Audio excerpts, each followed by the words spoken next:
Gather साहब, हमारे जिले के अध्यक्ष भाई राजेश जी गुजर साहब, हमारे पार्टी के सभी मंडल अध्यक्षगण, पार्टी के पदाधिकारीगण, हमारे जम्मू कश्मीर से पधारे हमारे प्रभारी दलजीत जी, उपस्थित सभी बड़े बुजुर्गों, माताओं बहनों, मेरे युवा साथी और पत्रकार साथियों, माननीय वसुंधरा राजे जी से मैं निवेदन करना चाहूंगा कि सांबर की धरती पे आपका पहले भी आगमन हुआ है। माननीय मैम, आप 2007-8 में भी शाकंभरी माता के पधारे थे और सिर्फ आपके एक बार आने के बाद आपने सैकड़ों करोड़ रुपए वहां खर्च करके उस जगह की काया पलट कर दी आपने एक बार आने पे।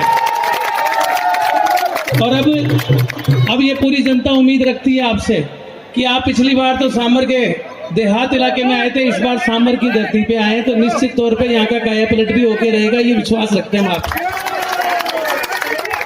साथियों, हम सब लोग जानते हैं पिछले 5 साल कांग्रेस की सरकार रही और इस सरकार ने पराकाष्ठा की हदें पार करी, चाहे भ्रष्टाचार हो, चाहे भेदभाव हो, चाहे दबाव की राजनीति हो, चाहे हमारे साथ भेदभाव का मसला हो।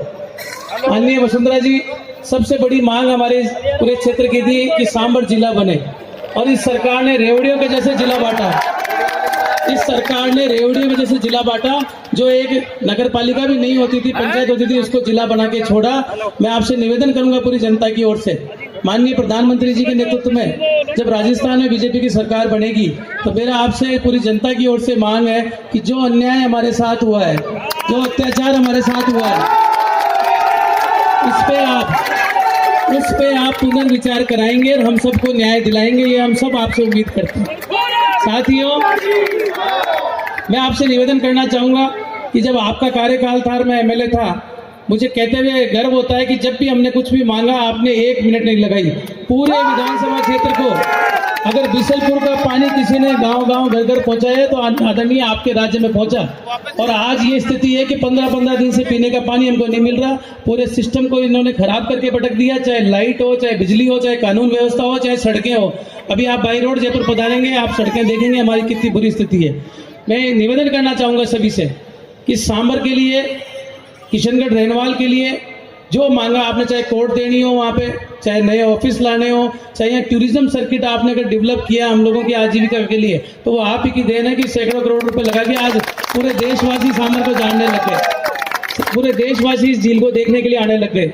मेरी आपसे पुरजोर मांग रहेगी कि हमारी सरकार जब रहेगी तो किशनगढ़ रेनवाल में हमारे 1-2 फ्लाईओवर्स का मुद्दा है। इसके अलावा नई बिल्डिंग हॉस्पिटल की हमें सख्त आवश्यकता है। आप ताजुब खाएंगे, मैंने पूरी बिल्डिंग एमएलए कोटे से बनाई है। भी हो अभी सब लोगों ने देखा है कितना बड़ा पूरी हॉस्पिटल की बिल्डिंग मैंने एमएलए नेट से बनाई है, आपको दिखाऊंगा उसकी वीडियो। अब सबकी मांग है कि जब अपन सरकार आ जाएगी तो करोड़ों रुपए की लागत से चमचमाता हुआ जिला अस्पताल आप ही की देन वहां पे होने वाला है, ये मैं विश्वास। इसी के साथ जो भी हमारे क्षेत्र की, चाहे ट्रेनों के ठहराव का मामला हो, चाहे यहाँ की आजीविका का मामला हो, आने वाले समय में चाहे शूटिंग के हिसाब से हमारी नगरी हो, चाहे रोजगार के हिसाब से हमारे यहाँ के लोग हो, पलायन करके बाहर नहीं जाना पड़े। मेरी आपसे पुरजोर मांग है कि आने वाले समय में आपकी ओर से इस सांबर की धरती पे, फुलेरा की धरती पे, रेनवाल की धरती पे, नरेना की धरती पे पूरी कृपा दृष्टि बनी रहे, ये हमारी आपसे मांग। और एक बात और मैं आपसे कहना चाहूंगा, एक बात और मैं पूरी जनता की ओर से कहना चाहूंगा कि जितना अत्याचार इस कांग्रेस की सरकार में हमारे साथ हुआ है, वो सारा अत्याचार का बदला आप जरूर लेंगे।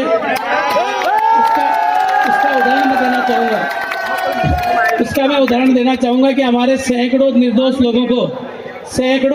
लोगों को कानून के दायरे में लाके उनको जिले के आंदोलन में उनको परेशान किया गया, उन पर मुकदमे दर्ज किए गए, उनके साथ अत्याचार किया जा रहा है, उनकी गाड़ियां बंद है। वे वो जिले के आंदोलन में शामिल थे कि हमारा का जिला नहीं बना। सैकड़ों आदमी, 800-900 आदमी पे मुकदमा दर्ज है माननीय मैम।